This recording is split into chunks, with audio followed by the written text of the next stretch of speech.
O pecuarista quer melhorar a sua produtividade. O pecuarista não quer ficar desmamando 60% de bezerro e entregando esses bezerros para serem terminados com 4 anos. Ninguém quer isso. Mas eles precisam um pouco mais de apoio. E a mídia é muito tendenciosa e tenta culpar, por insuflação dos países europeus principalmente, quer culpar os países emergentes.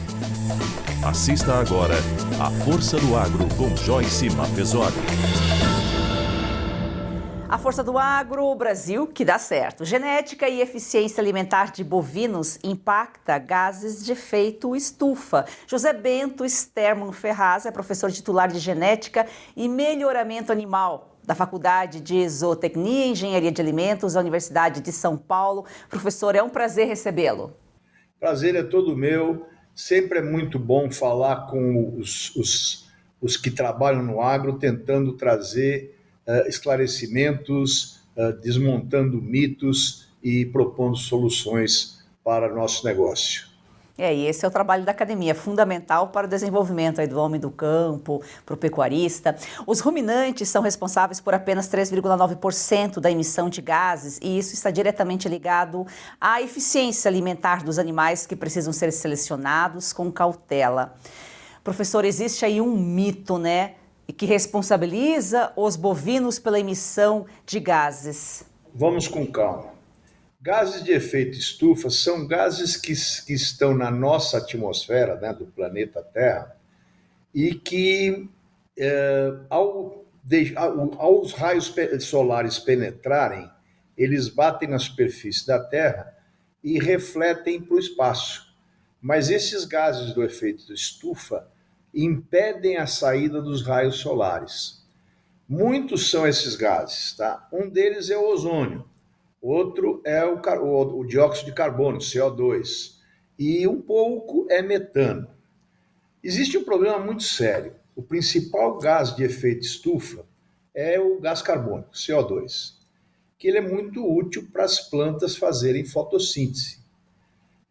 Então, as plantas absorvem CO2 e, pela fotossíntese, transformam esse CO2 em açúcares, em proteínas, em tudo que elas produzem.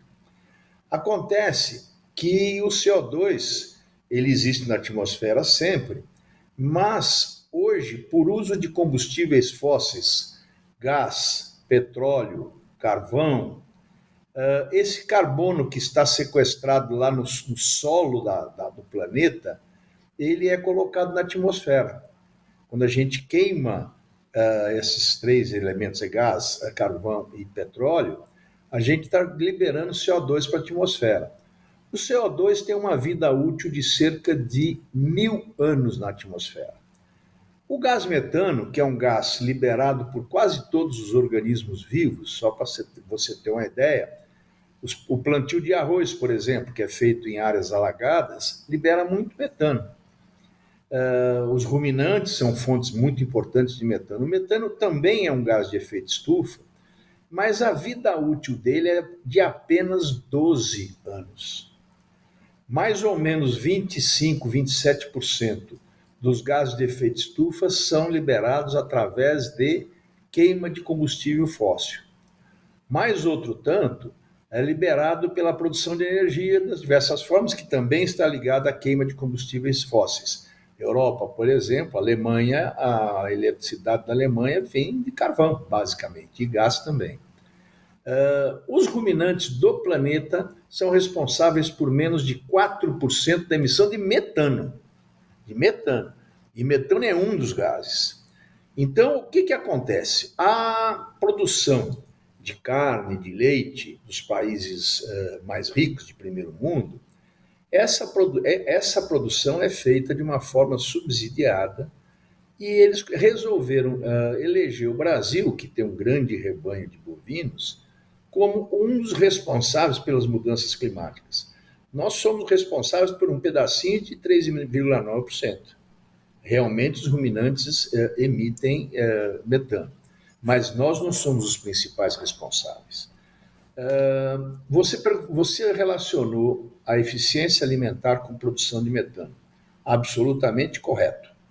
Quanto mais eficientes os animais, os ruminantes, menos metano eles produzem. Mas o metano não depende só do animal, depende muito mais da alimentação do animal. Ainda hoje de manhã eu estava lendo um trabalho feito com ovinos, né, com carneiros, da diminuição de produção de metano com uma mudança na dieta. Mas é bom relacionar o seguinte: os ruminantes, eles comem vegetais, principalmente forragem, né?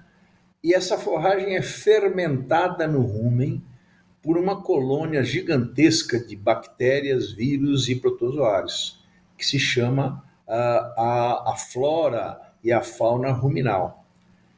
O animal tem um certo controle sobre essa fauna e flora. O principal fator é, sem dúvida alguma, o que a gente chama de microbiota. Estão todos os seres vivos que vivem no rumen. Então não adianta só selecionar animal, porque ele tem um poder relativamente pequeno de controlar essa microbiota. Agora, existem coisas muito importantes. Quanto mais eficientes os animais, menos eles comem e mais rápido eles crescem. O grande impacto que o Brasil teve causado em sua produção chama-se boi China. Quando os chineses vieram aqui e falaram nós só compramos animais de até 4 dentes, até 3 anos de idade, o que aconteceu? Rapidamente, em poucos anos, a média de idade de abate dos bovinos no Brasil caiu de quase 5 anos para 2 anos e pouquinho. Muito rapidamente. Então, os animais estão ficando no pasto ou ficando emitindo metano menos da metade do tempo. Esse foi um impacto gigantesco e ninguém fala nisso. O aumento de produtividade, o fato dos frigoríficos estarem desejando animais acima de 21 arrobas para o abate e com cerca de 2 anos, foi uma gigantesca revolução no Brasil que não é reconhecida por ninguém. O Brasil tem que aumentar sua produtividade porque nós somos muito ineficientes. Os Estados Unidos têm menos da metade da nossa população de bovinos e produzem mais carne que a gente. Então, quer dizer, nós temos um espaço muito grande, uma oportunidade gigantesca de melhorar a nossa produtividade. E é importante a gente ressaltar isso, porque o pecuarista está se sentindo até mal de ser responsabilizado pelos gases de efeito estufa e mudança climática. Ele é uma parte insignificante disso, mas nós temos que ser mais produtivos, mais competentes para poder trabalhar de forma adequada. Ô professor, então como que funciona aí o ciclo do metano nos bovinos? O senhor já falou aqui, mas só exemplificando um pouquinho mais, um pouquinho melhor. O animal come vegetais, vamos dizer, forragem, capim, alimentos que são dados a ele. Esses alimentos são fermentados no rumen, virando alguns ácidos graxos voláteis, que são a principal fonte de alimentação dos bovinos e dos ruminantes em geral. Nesse processo, o metano é produzido. Todos os mamíferos, todos os seres vivos produzem metano. O mar produz muito metano pelas suas algas, pelos seus peixes, etc. Os humanos produzem metano, os ruminantes, só que os ruminantes produzem mais, por causa dessa fermentação ruminal. Até existe aquela célebre bobagem que foi divulgada na televisão, que o problema é o pum da vaca, né? Isso não é mentira, é mentira. O metano sai muito mais pela erutação, pela ruminação, que solta gases pela boca, do que pelas fezes. Mas também sai, não tem problema não. Agora, o metano vai para a atmosfera, em 12 anos ele vira naturalmente CO2 e água. A planta, o capim, absorve esse CO2 e transforma isso em açúcares, em proteínas, etc., e fecha o ciclo. Na realidade, uma pecuária produtiva é parte da solução e não é parte do problema. Para vocês terem ideia, existem poucos pecuaristas no Brasil de altíssima produtividade. Normalmente, a taxa de lotação do Brasil é de mais ou menos 1,2, 1,3 unidades animais por hectare. Existem criadores que colocam mais de 1.000 unidades animais por hectare. Chegam a trocar a pastagem de lugar, os animais de lote de pasto, 6 vezes ao dia, buscando maior produtividade e maior aproveitamento da forragem. Logicamente, uma forragem de altíssima qualidade, feita em grande rotação de pastagens, etc. Então, o ciclo do metano é um ciclo relativamente curto.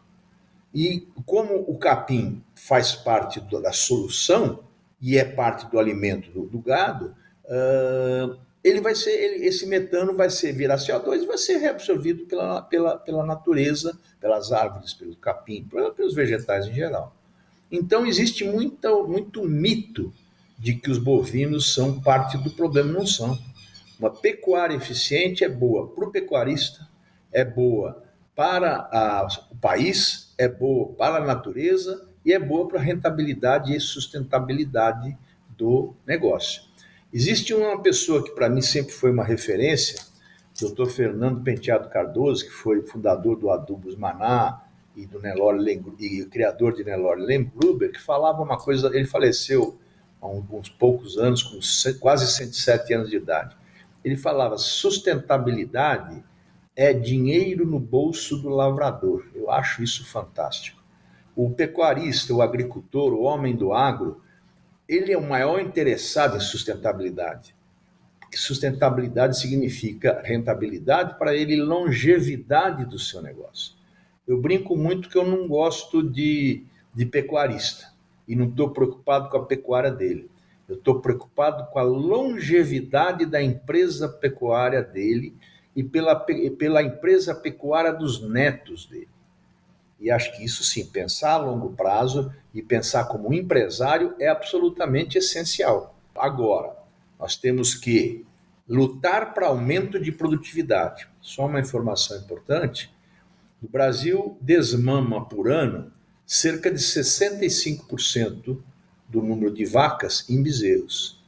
Que indústria nós temos? Nós somos líderes mundiais de exportação, estamos líderes mundiais, não vamos longe, se a gente não melhorar a produtividade. Existem tecnologias para melhorar a produtividade? Muita. As grandes empresas do Brasil estão abatendo animais com até menos de 2 anos de idade, com 22, 23 arrobas. Então, a tecnologia existe e não é privilégio de gente grande, não. Agora, o que falta é tecnologia entregue ao produtor. Falta assistência técnica. O país conseguiu desmontar uma rede de assistência técnica que era maravilhosa e hoje a assistência técnica é dada pelas empresas que fornecem insumos, fornecem genética, etc. e tal. Então, o erro está aí, né? O pecuarista quer melhorar a sua produtividade. O pecuarista não quer ficar desmamando 60% de bezerro e entregando esses bezerros para serem terminados com 4 anos. Ninguém quer isso. Mas eles precisam um pouco mais de apoio. E a mídia é muito tendenciosa e tenta culpar, por insuflação dos países europeus principalmente, quer culpar os países emergentes. Você não vê, por exemplo, os americanos falando nada contra a gente nisso, né? Porque eles também têm um sistema interessante. Agora, os europeus e os norte-americanos, são obrigados a alimentar os animais na época de inverno. Não tem forragem na época de inverno. Nós temos forragem o ano todo. Então, é importante a gente melhorar a qualidade da forragem e selecionar animais que terminem logo, para que assim, eles fiquem menos tempo na fazenda. Antes de escrever as minhas colunas semanais na Revista Oeste, é esse cantinho que eu busco para inspiração. Ao som dos passarinhos, da natureza, aqui num lago bonito da Flórida. E a única certeza que eu tenho é que a inspiração que vier, ela poderá ser utilizada como tema de qualquer assunto que eu queira tratar na Revista Oeste. Por quê? Porque eu tenho total liberdade para escrever e me comunicar diretamente com o meu público sem nenhum tipo de preocupação, por exemplo, como não incomodar, não desagradar um patrocinador X ou Y, ainda mais do governo. A gente sabe que poucos jornalistas no Brasil podem dizer isso hoje, porque muitos veículos de imprensa dependem justamente das verbas públicas. Esse não é o caso da Oeste. A Oeste depende única e estritamente do público, dos seus assinantes. E isso dá aos colunistas, aos comentaristas, total grau de liberdade. E isso, meus amigos, para quem vive de escrever e de opinar e de fazer análise, não tem preço. Assine a Revista Oeste agora mesmo e tenha a liberdade em suas mãos.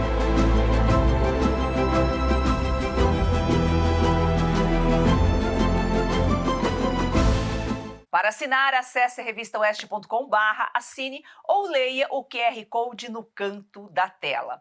Se preferir falar diretamente com a nossa equipe, entre em contato pelo número de WhatsApp DDD 11 942399799. Heloísa, quando vem para a escola, é uma alegria. Quando a criança ela resplandece nela esse desejo de ir longe no estudo, é porque o apoio pedagógico da escola é muito bom. Hoje eu sonho e sei que pode virar realidade. A Escola Professor Olindina Roriz Dantas é um projeto criado pela Agrodan, a maior produtora e exportadora de mangas do Brasil. Doce e sem fiapos, muito valorizada na Europa, está na hora de o brasileiro conhecer essa delícia. Kate, a manga para comer de colher. Da Agrodan para você, qualidade e sabor inigualáveis. Compre Kate, a manga para comer de colher e ajude uma criança. É o Agro transformando vidas.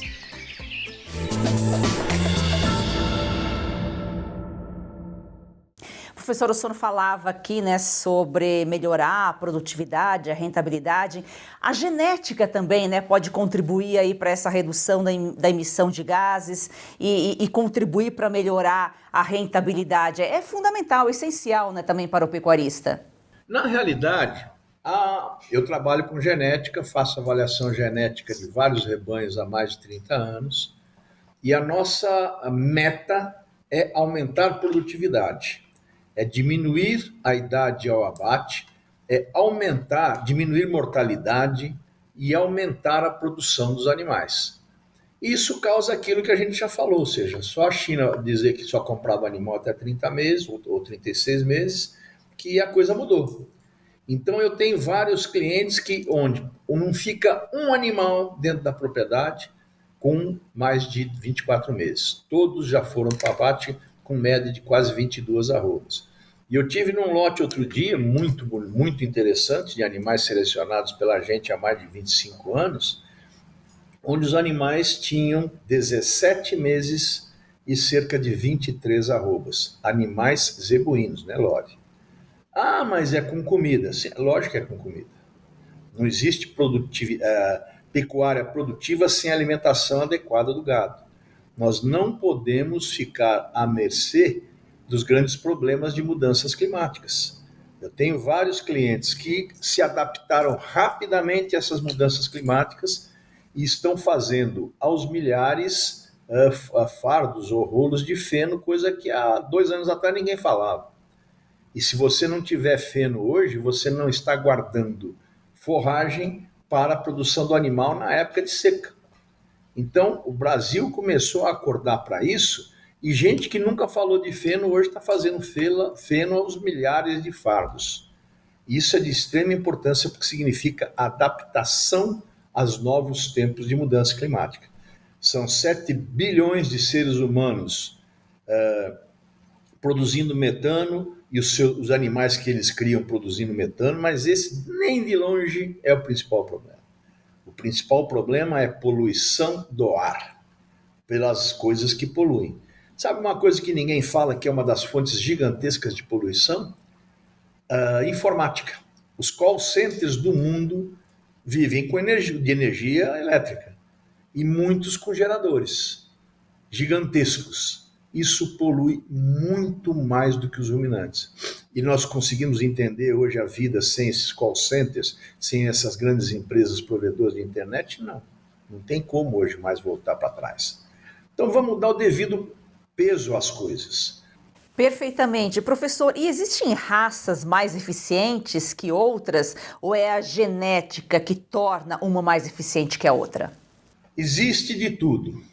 Existem raças que crescem mais rápido, vírgula, desde que tenham alimentação suficiente.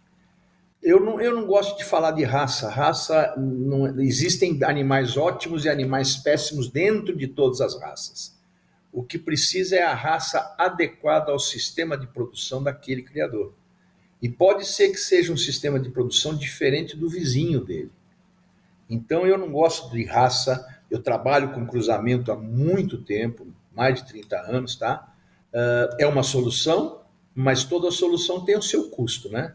Às vezes a gente introduz uma nova raça em cima da nossa vacada zebuína, por exemplo, a Nelore, e a gente tem problema de falta de padronização, de falta de conhecimento do que a gente está fazendo, e nós estamos nos esquecendo que animais que crescem mais rápido são mais exigentes em termos de alimentação. Então, eu jamais me atreveria a falar de raça, porque tem raça de todo tipo. E, além disso, existem indivíduos com raça diferente, que são péssimos, e indivíduos da raça normal nossa, que é o zebuíno, que são fantásticos. Então, depende de cada criador receber a orientação correta, e se ele não souber, procurar a gente que sabe. Existem hoje várias empresas, vários fornecedores de genética, que são todos muito competentes.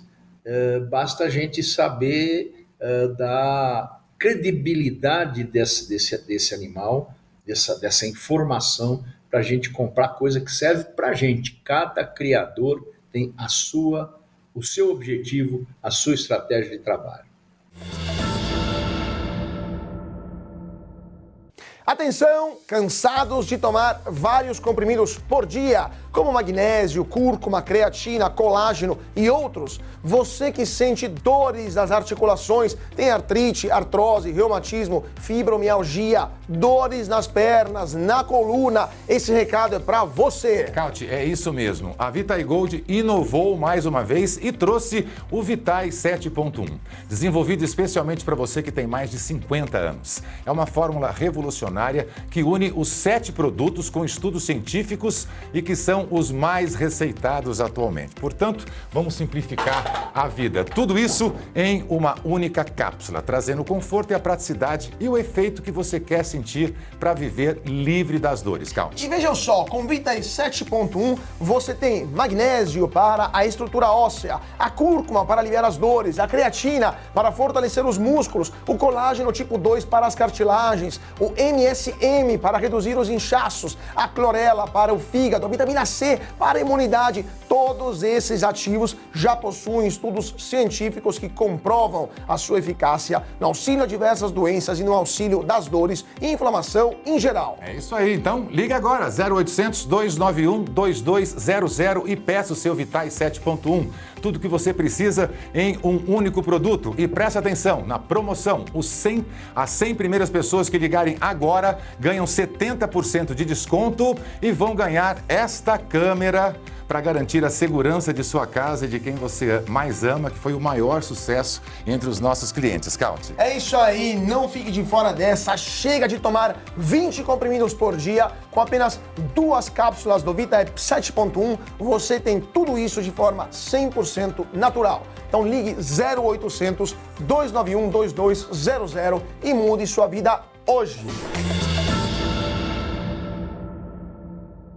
Estamos de volta aqui com a Força do Agro, falando aqui sobre a pecuária como solução e não um problema. A pecuária é sustentável, o produtor busca cada vez mais produzir mais, com melhor rentabilidade, e isso vai significar melhor qualidade e um preço mais reduzido para o consumidor final. Professor, quais são os desafios aí para o uso de biotecnologias reprodutivas?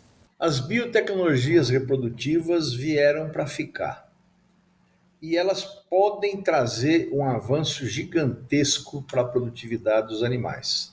Eu estou falando de inseminação artificial em tempo fixo, transferência de embriões em tempo fixo, uso da genômica para selecionar animais com maior confiabilidade naquele valor que está sendo informado, e Isso tudo é extremamente válido e crescendo rapidamente no Brasil. O problema é o seguinte, o brasileiro gosta muito de moda. Então lançam as modas e essas biotecnologias, como por exemplo transferência de embrião, vão atrás dessas modas também. E começa a se intensificar o uso de animais que não são adequados para vários sistemas de produção. Um exemplo disso, por exemplo, muitos dos programas de melhoramento animal estão superalimentando os animais na fase que eles estão crescendo e na fase que eles estão sendo medidos para predição de valor genético deles. Essa alimentação diferenciada faz com que os animais tenham um excelente desempenho e isso se reflete na predição do valor genético, que é aquilo que eles têm para transmitir. Acontece que o produtor normal, né, aquele que faz pecuária extensiva ou semi-intensiva, ele não tem o sistema de produção de superalimentação. Então, aquela genética que ele comprou como ganhador de peso não vai acontecer. Então, esses são detalhes importantes que a gente tem que lembrar, que o produtor deve comprar genética ou usar biotecnologias de gente que trabalha em condição semelhante à dele. E foi bom falar em biotecnologia, muito adequada a sua pergunta, porque não é coisa para empresa grande.